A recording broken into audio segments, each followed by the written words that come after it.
Think about how many birds visit your yard in a single week. Cardinals every morning, chickadees cycling through the feeder all day, nuthatches, juncos, sparrows, finches, dozens of individual birds, sometimes more, moving through your space constantly from first light to last. Now think about how many dead birds you have found in your yard this year. Probably none. Maybe one if you think hard about it. Possibly two over the course of several years. And yet birds die constantly, every single day. From predators, from collisions, from disease, from the simple physiological demands of surviving a cold night at 11 grams. Mortality rates in wild songbird populations are staggering. Researchers estimate that in some species, more than half of all individuals alive in spring will not survive to the following spring. Hundreds of birds dying every day in neighborhoods exactly like yours, and you almost never see a single one. This is not an accident. It is not coincidence. It is not simply a matter of bodies decomposing quickly before you happen to find them. What is actually happening is one of the most layered and least talked about phenomena in backyard bird biology. And the answer involves predator behavior, the hidden physiology of dying birds, the efficiency of the natural world's cleanup systems, and one behavior that birds themselves engage in that most people find genuinely difficult to sit with once they understand it. Welcome to Bird Minds. Today we are going into the real reason you almost never see dead birds. Stay until the end because the final section covers something about how birds behave in their final hours that changes the way you think about every quiet corner of your yard. The first reason starts with predators, and it is more complete than most people realize. The majority of songbird deaths in suburban yards are predation events. Hawks, cats, raccoons, foxes, these animals kill birds regularly, efficiently, and almost always out of sight. A sharp-shinned hawk that takes a chickadee off your feeder does not leave the body behind. It takes its prey to a plucking post, a specific perch where it removes feathers before consuming the bird, and leaves behind nothing but a small cluster of feathers that most people mistake for a random molted patch. A Cooper's hawk that catches a starling in the yard is gone before you have time to register what happened. The entire event, from strike to departure, takes under 3 seconds. What remains is feathers, sometimes not even that. Cats present a slightly different pattern. A domestic cat that catches a bird will frequently move the body away from the capture site, carrying it to a secondary location that might be under a shrub, behind a fence, or anywhere the cat feels secure enough to interact with the prey undisturbed. The bird dies somewhere you are not looking. The evidence is distributed across a geography you never fully survey. This explains a significant proportion of songbird deaths in suburban environments, but it does not explain all of them, because birds also die of things that have nothing to do with predators: disease, starvation, window strikes, cold exposure, internal organ failure, the ordinary biological processes of aging in animals with lifespans measured in years rather than decades. These deaths produce bodies that should be findable, bodies that should accumulate in a yard that sees hundreds of bird visits per week, and they almost never do. The second reason is the efficiency of the natural world's cleanup system, and it operates faster than almost anyone accounts for. Within hours of a bird dying in an outdoor environment, scavengers locate and remove the body. Not days, hours, sometimes less. Crows and ravens are the most significant scavengers in most suburban environments. They move through territories constantly, and their cognitive sophistication, the same intelligence that allows them to remember human faces and solve multi-step problems, makes them extraordinarily effective at locating food resources, including dead animals. A crow flying its regular patrol route over your neighborhood will detect a bird body on the ground from above and redirect to it within minutes of it appearing. Ants, beetles, and flies begin colonizing a small bird's body within an hour of death in warm conditions. The decomposition process that seems slow and gradual in our experience operates at a fundamentally different timescale for an animal weighing less than an ounce. Researchers studying small bird carcass decomposition found that under warm conditions with normal scavenger access, a songbird body could be reduced to scattered feathers and minimal skeletal material within 24 to 48 hours. 24 hours. In a yard, you check once in the morning and once in the evening, a bird could die. be partially scavenged overnight, and be essentially gone before you ever had a realistic opportunity to find it.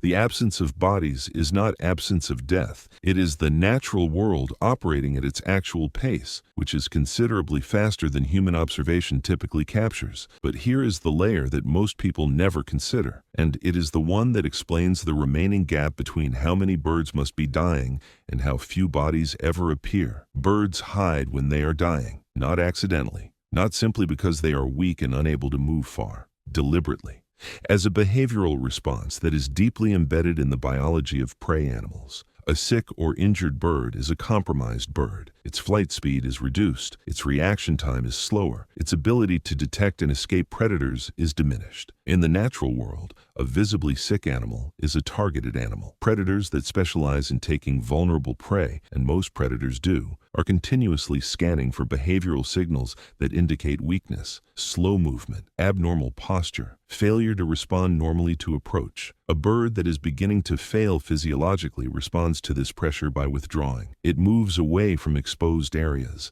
away from feeders and open branches and the social spaces where it spent its healthy days. It finds the densest available cover, the deep interior of a hedge, the darkest corner under a shrub, the most hidden space in its territory, and it stays there. Researchers studying the final behavior of wild birds found this withdrawal pattern consistently across species. Sick birds do not die at feeders. They do not die on open branches. They move to concealment and they stay there, which means they die in exactly the places you are least likely to look and most unlikely to find them, even if you did. This behavior evolved not as a death ritual, but as a survival strategy. A bird that conceals its weakness survives longer than one that remains exposed. The instinct to hide when compromised is so deeply embedded that it continues operating even when the bird has passed the point where concealment can save it. The hiding is not about dying. It is about surviving. The dying just happens to occur in the same hidden spaces the bird retreated to in order to try to live. There is one category of bird death that does produce visible bodies, window collisions, and the numbers attached to this particular cause of death are worth understanding clearly. Researchers estimate that between 300 million and 1 billion birds die from window strikes in the United States annually. The range is wide because precise measurement is difficult, but even the conservative estimate makes window collisions one of the leading human-related causes of bird mortality in North America. Most window strike victims do not die instantly. They are stunned by the impact and fall to the ground below the window. Some recover and fly away within minutes, which is why you occasionally find a bird sitting on the ground beneath your window looking dazed, and then it is gone when you check again 20 minutes later. But a significant proportion of birds that appear to recover from window strikes die hours later from internal hemorrhaging or brain injury. In cover, away from the window, in exactly the hidden spaces that dying birds retreat to. The ones you find immediately beneath the window represent only a fraction of the total window strike mortality in your yard. The rest die out of sight later, in the places birds go when they are no longer well enough to be seen. Breaking up window reflections with decals, exterior screens, or angled glass significantly reduces strike frequency, not because birds cannot see the window. They often can, but because the reflected image of open sky or vegetation creates an optical illusion that the window is a passage rather than a barrier. Anything that disrupts that reflection disrupts the illusion. So here's what the absence of bodies in your yard actually represents. Not a low death rate, not exceptional health in your local bird population, not luck. A predation system that removes evidence within seconds of a kill. A scavenging network that operates faster than human observation typically captures. A decomposition process that works at a timescale most people never account for. And a deeply embedded behavioral response in dying birds themselves. The instinct to conceal weakness, to withdraw from exposed spaces, to find the darkest and most hidden corner available and stay there. Every element of the natural world is oriented, efficiently and without sentiment, toward the rapid processing and recycling of death. The absence of visible bodies is not evidence that death is rare. It is evidence that the system handling death is extraordinarily good at its job. The birds at your feeder this morning are not there because death does not visit your yard. They are there because your yard is full of life persistent enough to keep showing up despite it. There is something in this worth sitting with. Every bird at your feeder has already survived things you did not witness. The hawk that came through last Tuesday. The The cold night 3 weeks ago when the temperature dropped below what an 11-gram bird should be able to survive. The window strike that left it dazed for 20 minutes on the ground before it recovered and flew. The chickadee on your maple branch this morning is not a given. It is a survivor, an individual that has navigated a mortality rate that eliminates half its population every year and arrived at this specific Tuesday morning in your specific yard, still alive, still feeding, still running the alarm system and maintaining its pair bond and carving out its small piece of the world. You do not see the dead birds because the natural world is extraordinarily efficient at processing them. But the living birds you do see, the ones that show up every morning, that know your face, that have incorporated your presence into the map of their daily world, those are the ones that made it through everything you did not see. And the fact that they are still there, still showing up, still choosing your yard out of everything available to them, is not nothing. Tell me in the comments, have you ever found a dead bird in your yard and noticed something about where it was or how it looked that stayed with you? I want to hear about it. I read every single one. I will see you in the next one.